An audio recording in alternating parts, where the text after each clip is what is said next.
राधे राधे महाराज जी। महाराज जी, मैं किसी को भूलना चाहता हूँ पर बार बार उनका चिंतन आ जाता है महाराज जी। मैं अब मैं क्या करूं महाराज जी, मेरा मार्गदर्शन। किसी की याद पकड़ लो तो याद से याद को काट दो। भगवान की याद से जगत की याद काट दो। भाई यहाँ हम किसी स्त्री शरीर में आसक्त होते हैं, पुरुष शरीर में आसक्त होते हैं, पदार्थ में आसक्त होते हैं, विषय में आसक्त होते हैं। यही यहाँ की दुर्दशा है।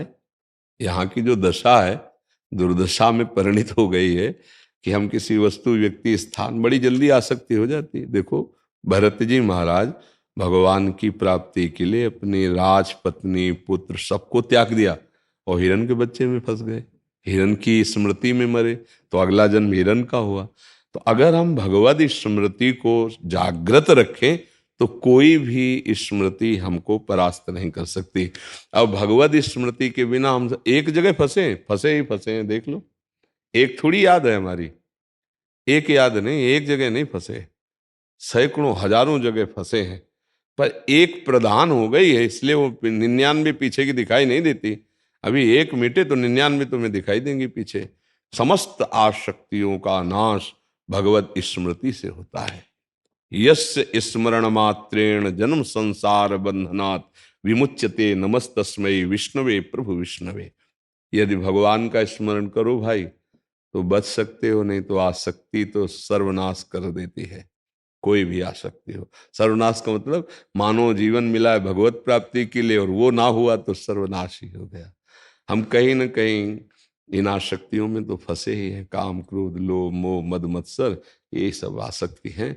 इन आसक्तियों को मिटाना बड़ा इसका नाम ही है आसक्ति, पर जा नहीं सकती। बहुत मजबूत है आसक्ति, कहीं से भी किसी में भी आसक्ति हो जाएगी।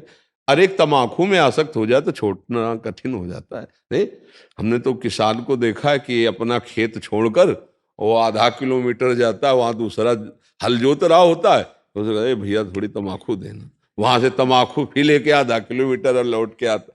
एक तम्बाकू की आसक्त, बीड़ी की आसक्त, फिर बड़ी बड़ी आसक्तियां तो कितनी भरी हुई है। इसलिए भैया हम टोटल कहते हैं सब आसक्तियों को मिटाने के लिए एकमात्र भगवान की स्मृति। इसलिए कहते हैं नाम जप करो, नाम जप से सब ठीक हो जाएगा। नाम जप नहीं करोगे तो डिप्रेशन में पहुंच जाओगे। आसक्ति इतनी प्रबल होती है क्योंकि वो सीधे हृदय को मसलती है। आसक्ति कहाँ होती? हृदय में। अब हम उसके बिना जी नहीं सकते। अच्छा, जिससे आसक्ति की वो नाशवान है, चाहे शरीर हो, चाहे पदार्थ हो, चाहे पद हो, चाहे वस्तु कुछ भी हो, यहां जगत का सब नाशवान। अच्छा, खास बात, हम आपसे आसक्ति कर रहे हो, आप तीसरे से आसक्ति कर रहे हैं, अब और बुरी दशा। ले, हम आपके बिना नहीं जी सकते और वो हमसे कोई मतलब नहीं, वो दूसरे के बिना नहीं जी सकते। ये है माया का चक्कर कि हम जिसे देखकर जीना चाहते हैं वो हमारी तरफ देखना ही नहीं चाहता। अब क्या करें? इसलिए थोड़ा उठो। तुम भगवान के अंश हो। ऐसी स्मृतियों में मत फंसो जो तुमको इतना नष्ट कर दे कि तुम अपने जीवन को ही हार जाओ। इसलिए नाम जप करो, सत्संग सुनो, और आसक्ति का मोड़ किया जा सकता है। आसक्ति का मोड़ किया जा सकता है। जैसे नदी है, आप उसे रोक नहीं सकते। अब उसके लिए पहले नहर निकालो दोनों साइड से, फिर आगे चल के बांध लगा दो, रुक जाएगी क्योंकि उसका पानी निकलने। अब आसक्ति को सीधे रोका नहीं जा सकता, उसको मोड़ दो भगवान की तरफ। नाम जपना, भगवान नाम कीर्तन करना, भगवान की चर्चा सुनना, भगवान की सेवा करना, भगवत भक्तों से मिलना, तो हमारी आसक्ति मुड़ जाएगी। एक धनुर्दास जी नाम के महापुरुष हुए हैं। वो अपनी पत्नी में बहुत आसक्त थे, बहुत सुंदर पत्नी थी, और इतना आसक्त थे कि अब जैसे बाजार जाना है सामान लाने, सब्जी और या, वो नहीं जाते थे। हाँ, अब पत्नी जाएगी तो वो छाता लेके चलते थे कि धूप न लग जाए, और बैक चलते थे। पत्नी ऐसे चल रही तो छाता लिए ऐसे, मतलब आसक्ति है। ये बात जब आचार्य चरण के शिष्यों ने देखी तो जाके बताया कि प्रभु एक ऐसा स्त्री में का प्रेमी देखा तो पूरी से, तो उनका ये तो बहुत बड़ी साधना उसकी हो गई, क्योंकि आसक्ति सब जगह से समिट चुकी है, उसका मोड़ करना है। हम तो दर्शन करेंगे, उन्होंने कहा भाई तुम इतना आसक्त क्यों हो? तो उन्होंने कहा ऐसा सुंदर हमारी पत्नी है प्रभु, हम जी नहीं सकते इसके। बोले अगर इससे सुंदर दिखा दें रूप? तो बोले हो ही नहीं सकता। तो ये स्पर्श किया तो ये ठाकुर रंगनाथ जी सामने, छाता छूट गया, पतली छूट गई, बड़े महापुरुष हुए धनुर्दास नाम के वहां पर। हाँ, कहीं ना कहीं जीव की आसक्ति हो जाती है, स्वाभाविक है। इस आसक्ति को मिटाने के लिए तो हमें मानव देह मिला है, और वो आसक्ति भगवान से जुड़ने पर ही मिटेगी, अन्यथा नहीं। बहुत पावरफुल माया है, बहुत पावरफुल, और बहुत दुर्दशा होती है। देखो सबके हृदय में एक प्यार है, ये अनुभव की बात सब देख लो। ऐसा लगता है कि हम किसी से प्यार करें, कोई हमसे प्यार करे, सबको लगता है, क्योंकि प्रेम भगवान का स्वरूप है, जीव भगवान का अंश है, तो उसमें प्रेम है, वो प्यार करना चाहता है।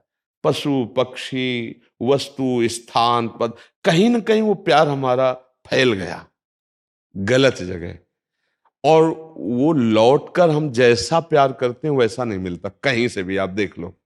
तो वो असंतुष्ट हो जाता है, क्योंकि वो लौट कर प्यार अगर वैसा दे सकता है कोई, तो सिर्फ भगवान दे सकते हैं, क्योंकि हम चैतन्य भगवान के अंश हैं, और हमको चैतन्य भगवान से ही प्यार मिल पाएगा। प्रकृति हमें प्यार नहीं कर पाएगी। हम प्यार किसी से करते हैं तो प्रकृति से करते हैं, शरीरों से, इससे। अच्छा, उसका भी मन है, हम चाहते हैं कि जो हमें प्यार करे सिर्फ हमें करे। देखो मांग है ना, और सदैव हमारे पास रहे, और बिना कहे हमारे मन की बात जान जाए, पूर्ण करे, केवल मेरे मनोनुकूल चले, ये तो कोई कर नहीं सकता सृष्टि में, नहीं कर। उसका मन है, उसका भी स्वभाव है, ये बात भगवान कर सकते हैं, क्योंकि वो सर्व सामर्थ्यशाली। भगवान क्या करते हैं, आपके मन के अनुकूल नहीं, आपके मन को चुरा लेते हैं, नहीं ले लेते। अब मन ही नहीं रहा, तब जोई जोई प्यारो करे, सोई मोहि भावे, अपने आप पालन। तो हमें लगता है बच्चा भगवान का नाम लो, उनके आश्रित हो, वही नहीं तो फिर यहाँ की आसक्ति तो नष्ट कर देती है। जब ज्यादा आसक्ति बढ़ जाती है तो फिर वो हिंसा में उतर जाती है, वो इतना कमजोर हो जाता है कि वासना हावी हो जाती है और उसका नाश कर देती है। क्यों? आप देखो ना, संसार में देखो ना। तो इसलिए मुझे लगता है कि मैटर तो बहुत सीरियस है आसक्ति का। भगवान कपिल देव जी ने कहा, संसार में जो आसक्ति की जाती है वो दुर्गति का कारण होती है। वही आसक्ति यदि संत महात्मा गुरुदेव भगवान पर कर ली जाए तो मोक्ष का खुला हुआ द्वार है। पर बड़ा कठिन है, संतों से कौन आसक्ति करे, भगवान से क्यों आसक्ति करे? और जबकि वास्तविक आसक्ति भगवान से ही होती है। देखो, जैसे हम किसी भी शरीर को प्यार करते हैं, अगर उसके शरीर के अंदर से भगवान चले जाएं तो भला कितने मिनट हम प्यार कर पाएंगे? फिर हम उस शरीर को जला देते हैं ना। तो अनजाने में भी प्यार हम भगवान से ही करते हैं। अब हम जानकर भगवान से प्यार करें तो अन्य शरीरों की आसक्तियां मिट जाए, बहुत कठिन है, बहुत कठिन है। जो हमारी आसक्ति फैल गई उसे समेटना बहुत कठिन है। अब इसीलिए नाम जप करो, सत्संग सुनो, धीरे धीरे जैसे रस्सी आती जाती है तो सिल पर भी निशान बन जाता है, ऐसे नाम जपते हुए भजन करते हुए हमारे जो आसक्ति हृदय में संसार की बन गई, वो अगर भगवान की आसक्ति आ जाए तो सब काम बन जाए। देखो तुलसीदास जी के पावन चरित्र में देखो ना, पत्नी से वो भी आसक्त थे, कभी मायके नहीं जाने देते थे। मतलब काम भाव होना एक अलग बात होती है, आसक्ति होना एक अलग भाव, प्रियता होना अलग बात। और वो किसी के यहाँ गए थे, इतने में भाई आया और वो अपने माइक, तो पूरा चरित्र वर्णन है उनके बावरेपन का कि ऐसी प्रीति का। तब उन्होंने कहा पत्नी ने कि जितना तुम इस चाम से प्रेम करते हो, अगर उतना राम से करते, बस कदम वापस कर लिए और जीवन इतने बड़े महापुरुष हुए, पूछो मत। जैसे बिल्व मंगल जी की आसक्ति चिंतामणि वैश्या से थी, जब कठोर वचन बोले चल पड़े भगवान, इतने बड़े महापुरुष हुए। पर जब उन्होंने ग्रंथ रचना की ना, तो उन्होंने सबसे पहले चिंतामणि को प्रणाम किया है कि तू मेरी गुरु, अगर तूने कटु वचन बोलकर भगवान की तरफ न बढ़ाया होता तो आज मैं इस स्थिति में ना हो। तो संसार की आसक्ति से बचने के लिए या संसार की आसक्ति का ठोकर खाया हुआ एक स्थान है भगवान। अगर भगवान में आसक्ति कर लो तो बच सकते हो, नहीं हो तो जलाती रहेगी आसक्ति। बहुत ही कष्टप्रद आसक्ति होती है। और ये माया का खेल है कि हम आपसे प्यार करेंगे तो आप हमसे वैसा प्यार नहीं करेंगे, आप इधर देखेंगे, और ये बात जब हम देखेंगे तो हमारे हृदय में आग लगेगी, जलेगा। यही दुर्दशा माया करती है। वही लिखा कह रहे उसने मेरे को धोखा दिया। तो हम भाई वो तो बता रहे हैं आपको, चाहे लिखो चाहे न लिखो माया का जो खेल है ना, तो वही है भाई। इसलिए जहां से धोखा नहीं मिलेगा वो एक स्थान है भगवान। महर्षि आप कह रहे हैं कि प्रभु में आसक्ति हो जाए तो उसका प्रारंभ का नाम जप, नाम जप और सत्संग। नाम जप सत्संग करे तो इससे धीरे धीरे हृदय निर्मल होने लगता है। बड़े बड़े मतलब ये क्या आसक्त हैं, बड़े बड़े आसक्तों को भगवान ने अपना प्रेमी बना लिया। तो इसलिए हमें एक ही उपाय लगता है, भगवान का आश्रय ले ले, वो करुणामय हो, नाम जप करे, राधा राधा राधा राधा राधा। तो प्रिया जो बहुत करुणामयी, कृपा करेंगी, आसक्ति हट जाएगी। नहीं तो बताया नहीं कि आसक्ति का बड़ा प्रबल स्वरूप है। तो बुद्धि को शुद्ध करो, गलत दिशा में जा रही, गलत जगह आसक्ति कर ली है, तो हमारा ये अधिकार थोड़ी हम किसी को चाहें और किसी को पालें। इतना अधिकार थोड़ी है कि हम जो चाहें वही पालें, ऐसा नहीं। कुछ प्रारब्ध भी तो है। आपकी चाह के अनुसार आपका तप भी होना चाहिए, भजन भी होना चाहिए, सामर्थ्य भी होनी चाहिए। नाम जब करो और यथालाभ संतोष सदा, तो भाई बच सकते हो। नहीं फिर आगे का जो रास्ता है वो बड़ा भयावह है। अब ऐसे बैठे रहोगे तो बीमार हो जाओगे, भोजन अच्छा नहीं लगेगा, नींद नहीं अच्छी लगेगी, किसी काम में मन नहीं लगेगा, चिंतन बिगड़ जाएगा, पूरा जीवन बर्बाद कर लिया। न माता पिता की सेवा, न राष्ट्र की सेवा, और न भगवान का। जीवन बर्बाद कर देगा, आसक्ति बर्बाद कर देगा, पक्का समझ लो। वो अंदर खोखला करता चला जाएगा, आसक्ति है, खोखला करते चले जाए, और आपको वो माया मिलने नहीं देगी। बड़ा विचित्र खेल है।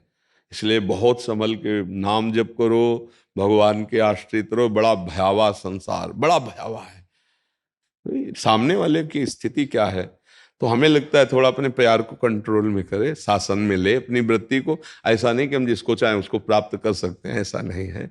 हाँ, कभी ऐसा संयोग होगा तो आगे तुम्हारा जिससे संयोग होगा भगवान दे देंगे। आसक्ति थोड़ा बचा के करे, ऐसा नहीं कि चित्त को ऐसे खुला बाजार में फेंक दे। ये संसार बाजार है, तुम्हारे मन के अनुसार कोई नहीं चलेगा। बहुत सावधान रहो। क्यों बच्चा?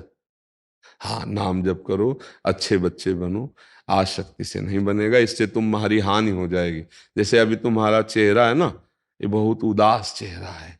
ऐसा लगता है कि अगर तुम ऐसे ही रहे तो डिप्रेशन आ जाएगा। ऐसा लगता है क्या आपको? हाँ, इसलिए ऐसे नहीं, अच्छे बच्चे बनो। कोई बात नहीं है, तुमसे गलती हो गई, उसको स्वतंत्र जीने दो अपना, जहां जिसका भाव। कोई अधिकार थोड़ी हमारा किसी पे, ए भाई, किसी पे अधिकार थोड़ी। तो आप दूसरा रास्ता चयन करो, भगवान का आश्रय लो। उनको जहां ऐसा कुछ ब्याह आदि संयोग कराना होगा वो करा देंगे। और जियो, धैर्य से जीना सीखो। तुम तो मरने का रास्ता तय कर रहे हो, नहीं कर रहे हो। अब ऐसा चिंतन फंसा दोगे तो क्या होगा? हमको तो डर लग रहा है सोच के कि अगर ऐसी आसक्ति, जैसे आपकी स्थिति है ना, अब ऐसी आसक्ति आपको खोखला कर देगी, आपके जीवन की हानि कर देगी। ये ऐसे नहीं बैठा जाता। अरे छल कपट संसार में हो रहा है, तुम क्या सोचते हो सब प्यार करते हैं? पाए जान जगत में सब जन कपटी कुटिल कलयुगी टंचु, आचार्य चरण कहते हैं। कोई बिरला ऐसा होता है कि तुम्हारे प्यार को समझ पाएगा बच्चा, कोई बिरला। क्योंकि प्रेम एक अलौकिक, उसमें रूप नहीं देखा जाता, प्रेम में गुण नहीं देखे जाते, प्रेम में धन नहीं देखा जाता, प्रेम में स्थिर। और यहाँ का प्रेम क्या देखता है? चमड़ा देख के होता है। अब उसमें कह दे कि तो ऐसे मत बैठो आगे। इसीलिए हम मना करते हैं छोटे छोटे जो नए अवस्था के बच्चे हैं कि यार 20-22 तक तो ब्रह्मचर्य से रहो, तो तुम्हारा जीवन थोड़ा विवेक विकसित हो जाएगा, तो आप अपने को बचा सकते हो। नहीं फिर ऐसे जैसे ज्यादा उत्साहित हो जाते हैं ना बच्चे, तो वो हाथ में टेटू लिखा लेते हैं, नहीं हो, और फिर कहते नाम नहीं वैसे, और फिर कहते हैं हम कि तुम्हारे प्यार में तो बोले हम ऐसे शरीर को नष्ट कर ले, तो दुर्गति हो गई, जीवन नष्ट कर दिया, कुछ लाभ मिला क्या? उसका क्या है? थोड़ा सोचो, अपने जीवन को थोड़ा विकास पे लाओ, विनाश पे क्यों ले जा रहे हो? आज का जो समाज है वो समझ नहीं पा रहा विकास किस में होगा, उन्नति किस में होगी। बच्चा, तुम भगवान की कृपा से यहाँ आ गए हो तो आज से सुधार करो। छल कपट को प्यार मत मानो, ये संसार छल कपटी। अगर तुमसे दोस्ती की होती सच्चाई से तो भला ऐसा कैसे होता? तो सच्चा दोस्त तो मिलना तो बहुत कठिन है, वो भगवान मिलाते हैं। तो भगवान का भरोसा करो, उसका भाव छोड़ दो और नाम जप करो, राधा राधा राधा राधा। ठीक है, नाम जप करो जी।